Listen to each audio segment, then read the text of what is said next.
Thank you so much, Phil. That's fantastic. Before we go into our little breakout rooms, I'm going to steal a bit of a spotlight. Don't worry, this will be the only time I do it. So just sort of wrap up, I think we had some really good sort of topics that were covered in those three presentations there. And what I want to do is just quickly mention a few that I think really, for me, someone who studies mainly New Zealand and US politics, you can see sort of in other countries as well. And some of them actually connect quite well as along with that. In particular, when Jenny, you talk about Labour's red wall, for me, obviously the first thing that comes up is the Democrats' blue wall in the United States that was sort of came down in 2016.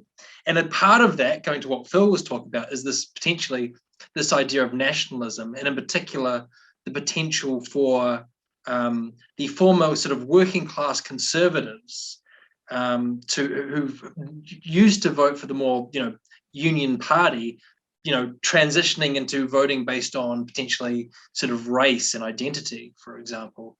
And that also links in, Jenny, again, to what you were talking about around negative partisanship and the potential that we're seeing a shift back away from the sort of consumer mindset of what have you done for me lately, and potentially more back towards a sort of intangible connection to a political movement, but a different one than before. And then finally, the last point I'll make before we get into the breakout rooms is, Robin, when you were talking about COVID-19, and this is something that we see in almost every sector, right, where there was sort of this gradual level of change and then a spike. And what we're really looking at now, potentially, is where does that spike level off? Does it go back to where the trend it was going before, or is it starting somewhere new?